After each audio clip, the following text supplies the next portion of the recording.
महिला बस बाहर निकलना चाहती थी, लेकिन जैसे ही उसने दरवाजा खोला, सामने का नजारा देख वह दहशत में जम गई। दरवाजे के ठीक सामने एक विशाल काली दीवार खड़ी थी। ये देखकर पति पत्नी दोनों हैरान रह गए। उन्हें समझ ही नहीं आ रहा था कि पिछली रात ऐसा क्या हुआ कि अचानक ये दीवार खड़ी हो गई। शुरुआत में उन्हें लगा कि शायद किसी ने मजाक किया है, लेकिन जब उन्होंने खिड़की से बाहर निकलने की कोशिश की तो उनकी सांसें थम गई। सभी निकास रास्ते रहस्यमयी काली दीवार से पूरी तरह बंद हो चुके थे। दीवार साधारण ईंटों की नहीं थी, बल्कि किसी अजीब सामग्री से बनी थी। निक ने कितनी भी कोशिश की, लेकिन वह दीवार जरा भी नहीं हिली। घबराकर लिसा ने पुलिस को कॉल करने की सोची, मगर फोन में नेटवर्क बिल्कुल गायब था। घर भर में सिग्नल ढूंढते हुए निक ने गौर किया कि जैसे ही कोई इलेक्ट्रॉनिक डिवाइस उस काली दीवार के पास आता है, तुरंत खराब होने लगा है। साफ था, सिग्नल गायब होने की असली वजह यही रहस्यमयी दीवार थी। जल्दी बाहर निकलने की कोशिश में लिसा ने ड्रॉअर से इलेक्ट्रिक ड्रिल निकाली और सीधे दीवार में छेद करना शुरू कर दिया। लेकिन चौंकाने वाली बात यह थी कि चाहे दोनों ने कितनी भी ताकत लगाई, दीवार पर कोई असर नहीं पड़ा।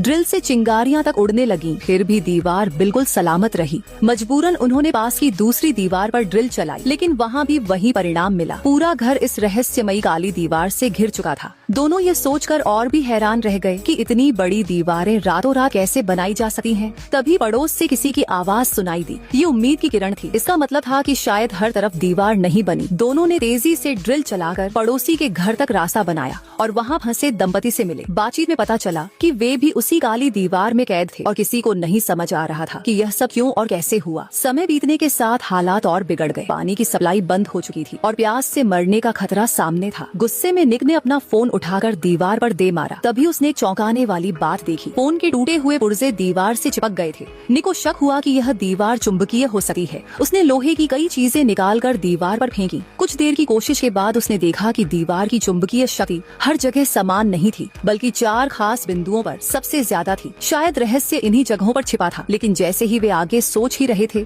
अचानक दीवार पर चिपके लोहे के टुकड़े हिलने लगे। शुक्र था कि निक ने समय रहते लिसा को खींच लिया, वरना वह घायल हो जाती। लेकिन बदकिस्मती से निक की पीठ पर लौटे हुए लोहे का टुकड़ा जा लगा और वह बुरी तरह घायल हो गया। मजबूरी में उसने अपनी पत्नी से घाव बांधने को कहा। थोड़ी देर आराम करने के बाद दोनों ने पड़ोसी के घर की ओर जाने वाले छेद को और बड़ा करना शुरू किया, ताकि ज्यादा लोग मिलकर ज्यादा ताकत लगा सके। उन्होंने तय किया कि पड़ोसियों से मिलजुल कर भागने की योजना बनाई जाए। लेकिन इस समय पड़ोसी दंपति भी उसी रहस्यमयी काली दीवार के सामने असहाय खड़े थे। यह समझते हुए कि अब इंतजार करना बेकार है, निक ने चारों तरफ कोई उपयुक्त औजार ढूंढना शुरू किया। आखिरकार उसे पड़ोसी के घर में एक बड़ा लोहे का हथौड़ा मिल गया। उसने दीवार पर जोर जोर से प्रहार करना शुरू किया, मगर उसके हाथ सुन्न हो गए और काली दीवार जरा भी नहीं हिली। साफ था कि यह दीवार उनकी कल्पना से कहीं ज्यादा मजबूत थी। अब बल प्रयोग करना पूरी तरह व्यर्थ था। इसी बीच वास्तुकार लिसा को अचानक कुछ याद आया। उसे याद आया कि यह अपार्टमेंट 1997 में बना था और द्वितीय विश्व युद्ध के समय इसके नीचे एक बंकर मौजूद था जो मेट्रो सिस्टम से जुड़ा हुआ था। लिसा को यकीन था कि अगर वे नीचे की ओर खुदाई करेंगे तो जरूर बंकर तक पहुंच जाएंगे